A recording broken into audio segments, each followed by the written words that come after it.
नमस्कार, उत्तराखंड की खबरों में आपका स्वागत है। मैं हूं मनोज मानस। खबरों का रुख करेंगे उससे पहले देख लेते हैं इस वक्त की अहम सुर्खियां। रुद्रपुर में 1 लाख करोड़ की ग्राउंडिंग सेरेमनी की तैयारी। सीएम धामी ने उद्योग विभाग की समीक्षा बैठक की। आयोजन में मुख्य अतिथि होंगे गृह मंत्री अमित शाह। रुद्रपुर में बड़े निवेश को लेकर तैयारियां जोरों पर। कांवड़ मेले को लेकर स्कूल कॉलेज रहेंगे बंद। 14 से 23 जुलाई तक सभी स्कूल कॉलेज रहेंगे बंद। जिला प्रशासन ने जारी किया आदेश। हरिद्वार में बनेगी इंडस्ट्रियल स्मार्ट सिटी। धनढेरी में लगेगी 100 एकड़ में पहली यूनिट। 25 लाख रोजगार की उम्मीद। कृषि, खाद्य और टूरिज्म उद्योग को बढ़ावा। पौड़ी में पंचायत नामांकन जांच के दौरान हंगामा। पूर्व प्रमुख महेंद्र सिंह राणा पर कांग्रेस कार्यकर्ता को धमकाने का आरोप। कांग्रेस नेताओं ने डीएम कार्यालय पहुंचकर कार्रवाई की मांग की। गुरुद्वारा में बीजेपी का पंचायत चुनाव में बेहतर प्रदर्शन का दावा। राजेंद्र अंथवाल ने पंचायत चुनाव में सफलता का जताया भरोसा। निर्विरोध ग्राम प्रधान चुनना बीजेपी के लिए शुभ संकेत। डोईवाला में फिर से घुसे जंगली हाथी। गन्ने और चारे की फसल बर्बाद की। किसानों में डर, नाराजगी। वन विभाग से मुआवजे की सुरक्षा की मांग। आप देख रहे हैं के न्यूज, खबरों का सारथी। और अब खबरें विस्तार से। अहम रिपोर्ट से बुलेटिन की शुरुआत करेंगे। देश भर के 25 करोड़ से ज्यादा कर्मचारी कल देशव्यापी हड़ताल पर रहे। ये कर्मचारी बैंकिंग, बीमा, राजमार्ग निर्माण और कोयला खनन समेत अन्य कई क्षेत्रों में कार्यरत हैं। यह हड़ताल 10 ट्रेड यूनियन और उनकी सहयोगी इकाइयों द्वारा सरकार की मजदूर, किसान और कथित राष्ट्र विरोधी नीतियों का विरोध करने के लिए बुलाई गई थी, जिससे कई जरूरी सेवाएं प्रभावित हुई। ट्रेड यूनियन का कहना है कि हड़ताल कोई प्रदर्शन नहीं बल्कि देश की नीतियों और श्रमिकों के अधिकारों पर सवाल उठाने की बड़ी कोशिश है। हड़ताल सफल रही, इसका असर न केवल सेवाओं पर पड़ेगा बल्कि सरकार की नीतियों पर भी पड़ेगा। देशव्यापी हड़ताल के आह्वान पर उत्तराखंड संयुक्त ट्रेड यूनियन संघर्ष समिति व अन्य स्वतंत्र फेडरेशनों द्वारा हड़ताल का व्यापक असर देखने को मिला। ये रिपोर्ट देखें।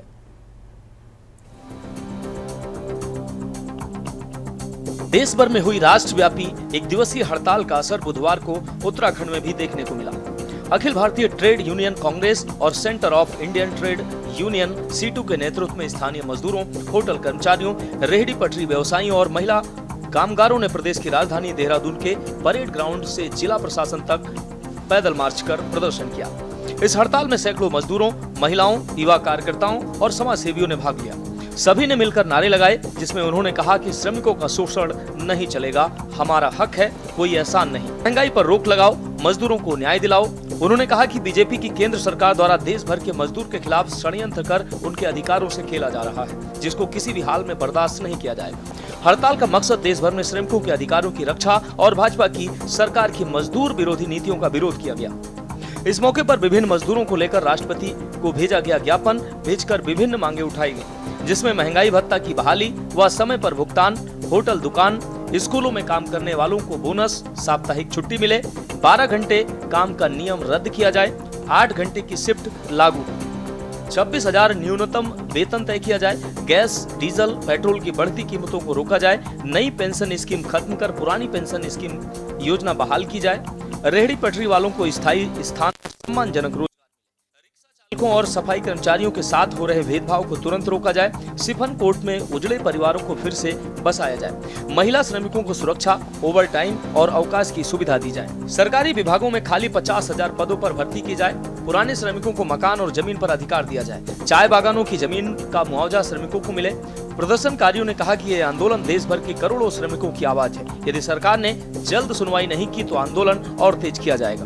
सेंट्रल ट्रेड यूनियन है, उन्होंने राष्ट्रव्यापी हड़ताल का ऐलान किया है। जो नई 4 श्रम संहिताएं केंद्र सरकार लाई है और लंबे संघर्षों के बाद जो हिंदुस्तान के मजदूरों ने अधिकार और लेबर कानून हासिल किए थे, उनको समाप्त किया जा रहा है।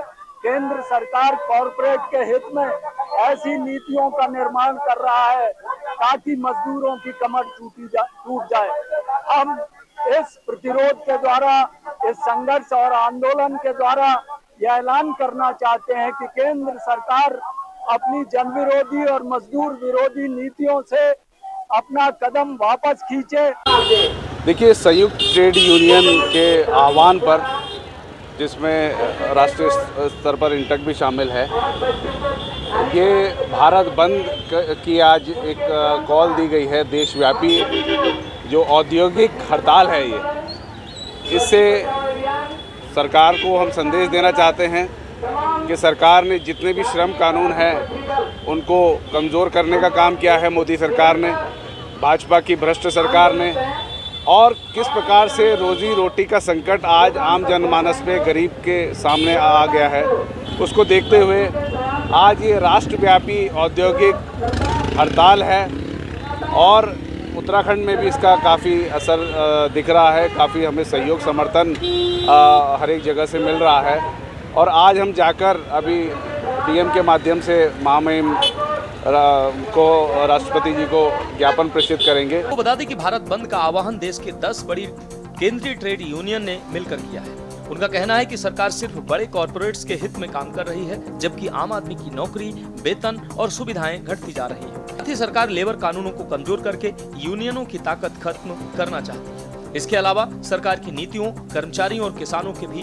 खिलाफ है। यूनियनों का कहना है कि उन्होंने पिछले साल श्रम मंत्री को 17 सूत्रीय मांगों का ज्ञापन सौंपा था, जिसमें ये प्रमुख मांग की गई थी। बेरोजगारी दूर करने के लिए नई भर्तियां शुरू की जाएं, युवाओं को नौकरी में, रिटायर्ड लोगों की दोबारा भर्ती बंद हो, मनरेगा की मजदूरी और दिनों की संख्या बढ़ाई जाए, शहरी बेरोजगारों के लिए भी मनरेगा जैसी योजना लागू हो, निजीकरण, कॉन्ट्रैक्ट बेस नौकरी और आउटसोर्सिंग पर रोक लगे, 4 लेबर कोड खत्म हो जो कर्मचारियों के हक छीनते हैं, मूलभूत जरूरतों जैसी शिक्षा, स्वास्थ्य और राशन पर खर्च बढ़े।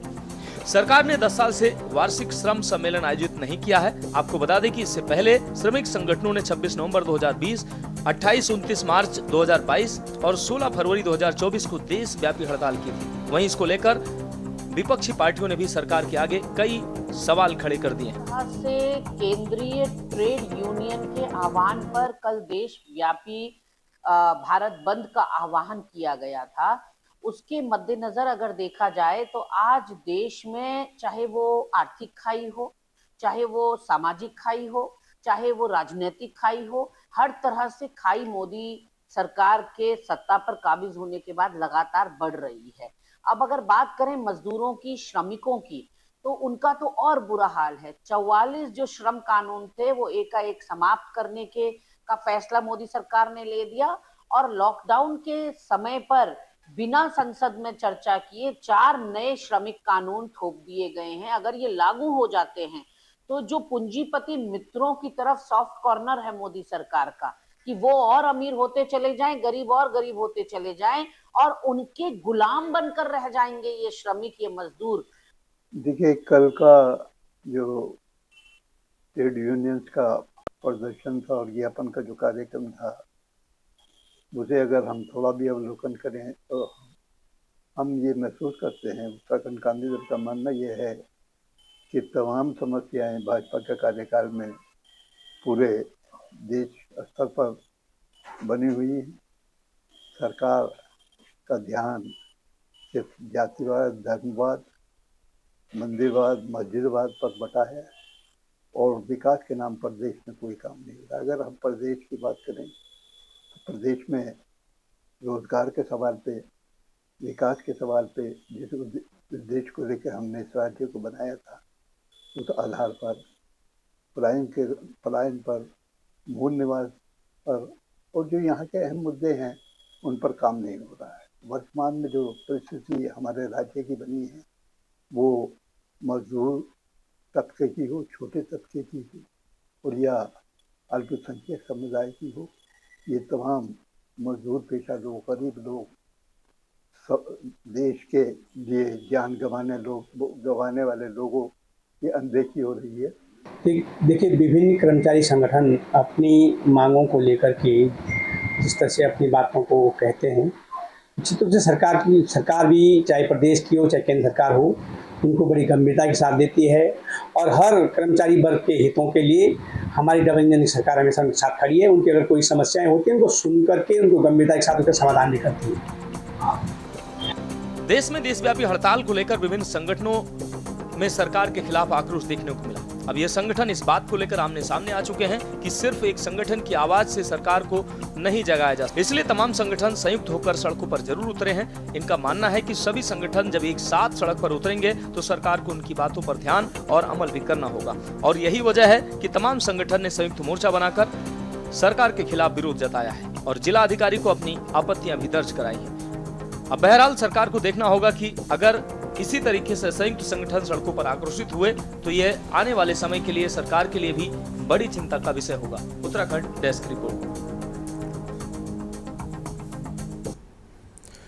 अब बढ़ेंगे अगली खबर की ओर। खबर मंगलौर से है, जहां कांवड़ यात्रा को लेकर पुलिस प्रशासन पूरी तरह से अलर्ट मोड पर है। 11 जुलाई से शुरू हो रही यात्रा के चलते उत्तराखंड के मंगलौर में फ्लैग मार्च निकाला गया। मंगलौर कोतवाली प्रभारी शांति कुमार के नेतृत्व में भारी पुलिस बल और सीआरपीएफ के जवानों के साथ नगर में फ्लैग मार्च किया गया। मकसद था शांति व्यवस्था बनाए रखना और अतिक्रमण करने वालों को चेतावनी देना। पुलिस ने साफ कर दिया, जो लोग अतिक्रमण कर रहे हैं वे खुद ही हटा लें, वरना कार्रवाई तय है। साथ ही कांवड़ यात्रा में हुड़दंग करने वालों को बख्शा नहीं जाएगा। डीजे पर भी सख्ती है। पुलिस ने कि तेज आवाज में डीजे नहीं चलेगा, भक्ति गीत कम आवाज में ही बजाए जा सकते हैं। सभी श्रद्धालुओं से अपील की गई है कि शांति और आस्था के साथ यात्रा पूरी करें और गंगा जल अपने गंतव्य तक पहुंचाकर शिवलिंग पर अर्पित करें।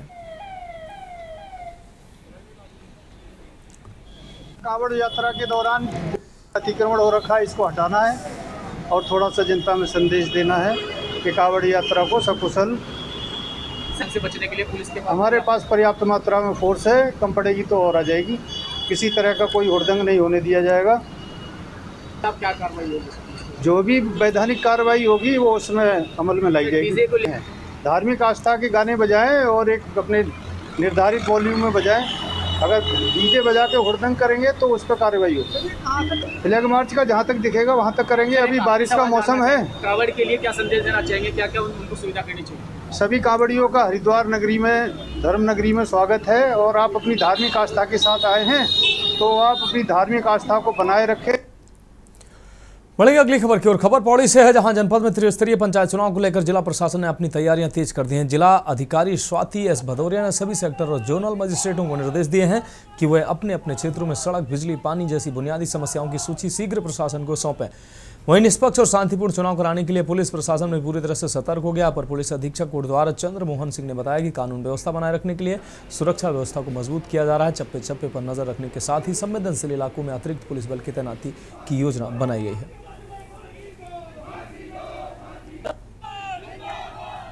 चुनाव को देखते हुए हमारी जो पुलिस व्यवस्था है सुरक्षा के लिए, इसमें बिल्कुल चाक चौबंद व्यवस्था रहेगी और हर पोलिंग बूथ पर हमारी जो है सुरक्षा हेतु पुलिस की टीम, जिसमें हमारे होम गार्ड्स के जवान भी हैं, पीआरडी भी हैं और पीएससी भी है, तो उसकी जो संवेदनशीलता है उसको देखते हुए तैनात रहेंगे। दूसरा जो है कि जिले में बरसात। बढ़ेंगे अगली खबर की ओर। भाजपा के प्रदेश मीडिया प्रभारी मानवीर सिंह चौहान ने कांग्रेस के आरोपों को सिरे से नकारा। साथ ही पलटवार करते हुए दावा किया कि कांग्रेस शासनकाल में पीड़ितों की एफआईआर तक दर्ज नहीं की जा रही थी। कांग्रेस शासन में भुक्तभोगी दर दर भटकने के बाद न्याय से वंचित रहते थे, इसलिए कांग्रेस को स्वयं से गिरेबान में झांक कर देखना चाहिए। साथ ही कांग्रेसियों को फर्जी आंकड़ों के आधार पर भाजपा के विरोध से बाज आना चाहिए। मुझे लगता है कांग्रेस पार्टी से पहले अपने गिरेबान में झांकना चाहिए और जो कांग्रेस पार्टी फर्जी आंकड़े, मनगढ़ंत आंकड़े जो जारी करती है, जो बोलती है, वो आंकड़े कहाँ तैयार होते होंगे ये कांग्रेस वाले ही बता पाएंगे। लेकिन हम ये स्पष्ट करना चाहते हैं कि भारतीय जनता पार्टी की सरकार में चाहे किसी भी प्रकार का अपराध हो, उस पर प्रभावी नियंत्रण उस पर किया गया है। खबर उत्तरकाशी से, जहां सावन शुरू होते ही देश विदेश से शिव भक्त गौमुख और गंगोत्री धाम से गंगा जल लेकर अपने अपने गंतव्यों की ओर पदयात्रा पर निकल पड़े हैं। लेकिन पहाड़ी मार्गों में सफर भक्तों के लिए आसान नहीं है। गंगोत्री नेशनल हाईवे पर बिशनपुर और नेताला के पास हर रोज हो रहे भूस्खलन और दलदल के कारण हाईवे बार बार बंद हो रहा है। रात की बारिश के बाद हर सुबह भक्तों को नई चुनौती का सामना करना पड़ रहा है। गंगोत्री भूस्खलन जोन पर बीआरओ की टीम हाईवे खोलने में जुटी है, जबकि पुलिस प्रशासन जगह जगह शिव भक्तों की मदद के लिए मुस्तैद है। जयकारों से गूंजता गंगोत्री धाम से उत्तरकाशी तक का रास्ता इस समय आस्था और धैर्य की परीक्षा बन चुका है। प्रशासन भक्तों से अपील कर रहा है कि वह सतर्क रहें और मौसम की जानकारी लेकर यात्रा पर निकलें। यात्रा शुरू होने वाली है। जो हमारे पॉइंट्स हैं जहाँ पर कि ट्रैफिक को लेकर के व्यवधान रहता है या लैंडस्लाइड जोन्स हैं, वहाँ पर हम लोगों ने ड्यूटी लगाई है। इसके अतिरिक्त गंगोत्री और जो गौमुख जाने वाले लोग हैं वहाँ पर भी ड्यूटी हम लोगों ने लगाई है। जब कांवड़ यात्रा चलेगी जो ट्रैफिक डाइवर्जन का जो प्लान है वो भी हम लोगों ने रखा हुआ है और उसके संबंध में हमने ड्यूटीज़ को ब्रीफ भी कर दिया है। इसके अतिरिक्त अभी पंचायत चुनाव भी होने वाले हैं जिसमें कि पहले चरण के मतदान जब होंगे उसके लिए हमारी ड्यूटीज़ लग गई हैं। जो हमारे सेक्टर प्रभारी हैं उनकी नियुक्ति हो गई है और उनको हम लोगों ने ब्रीफ कर दिया। तो फिलहाल खबरों में वक्त एक अहम ब्रेक का, जल्द हाजिर होंगे। ब्रेक के बाद उत्तराखंड की खबरों में एक बार फिर से आपका स्वागत है। रुक करेंगे अगली अहम खबर का। उत्तराखंड के देहरादून जिले के रायपुर ब्लॉक स्थित माल देवता क्षेत्र में एक खतरनाक लापरवाही सामने आई है। भारी बारिश के चलते उफान पर चल रही सौंग नदी में कुछ युवकों ने नशे की मस्ती में अपनी थार गाड़ी उतार दी, जिसका नतीजा इतना भयंकर निकला कि नदी ने रौद्र रूप दिखाते हुए पूरी गाड़ी को अपने साथ बहा ले गई। बताया जा रहा है कि कुछ युवक पिकनिक मनाने के इरादे से माल देवता पहुंचे थे, लेकिन पिकनिक मस्ती कब मूर्खता में बदल गई उन्हें खुद भी अंदाजा नहीं रहा।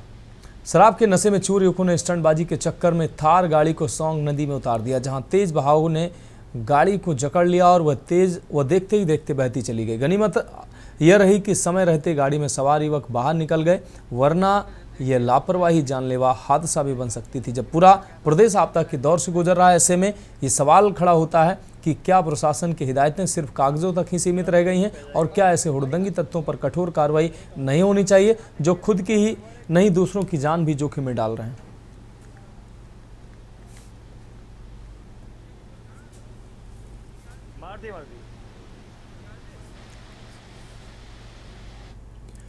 देहरादून के सहसपुर क्षेत्र में जहां रविवार की एक घटना का वीडियो वायरल हो रहा है। अचानक आई तेज बारिश के बाद चोर खाले में जल सैलाब आ गया। इस बीच दो व्यक्तियों ने लापरवाही दिखाते हुए मोटरसाइकिल के साथ उफनते नाले को पार करने की कोशिश की। पानी के तेज बहाव में एक व्यक्ति बह गया, हालांकि कुछ दूरी पर व्यक्ति की जान बाल बाल बची है। पूरी घटना वहां मौजूद लोगों ने इसका वीडियो बना लिया। प्रत्यक्षदर्शियों के मुताबिक पानी का बहाव इतना तेज था कि पल भर में बाइक समेत युवक फिसल गए। गनीमत रही युवक की जान बच गई। स्थानीय प्रशासन ने लोगों से अपील की है कि बारिश के दौरान ऐसे खतरनाक प्रयास ना करें और सुरक्षित स्थानों पर ही रहें।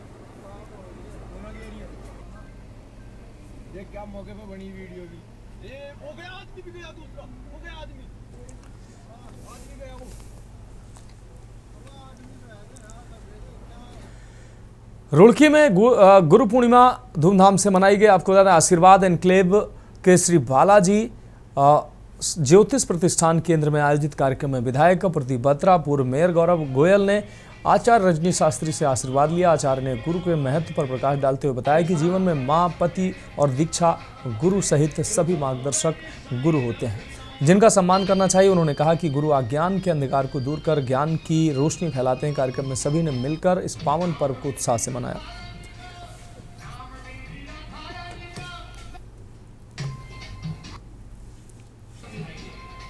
जो आपकी कोई साधनाएं हैं, जो भी आप कुछ करते हैं, यदि वो किसी गुरु के तत्वाधान में, उनके संरक्षण में करेंगे तो वो अधिक फलीभूत होगा। क्योंकि हमारे ऋषि मुनियों ने भी मंत्रों को कैसे किया हुआ, कीलक किया हुआ है। बढ़ेंगे अगली खबर की ओर। खबर हल्द्वानी से है, जहां देवखड़ी नाले के अपर स्ट्रीम क्षेत्र में भारी बारिश के बाद प्रशासन ने निरीक्षण किया है। निरीक्षण में पता चला है कि बनाए गए 10 चेक डैम ने डाउन स्ट्रीम जल प्रवाह के कम कर शहरी क्षेत्रों की सुरक्षा सुनिश्चित की है। निर्माण कार्य जारी है। फिलहाल 3 चेक डैम पर भी तेजी से काम चल रहा है। वन विभाग को मलबा हटाने के निर्देश दिए गए हैं, जिसमें 2 जेसीबी मशीनें कार्यरत हैं। इससे आसपास की बस्तियों में जल भराव की संभावना कम होगी और लोगों को राहत मिलेगी।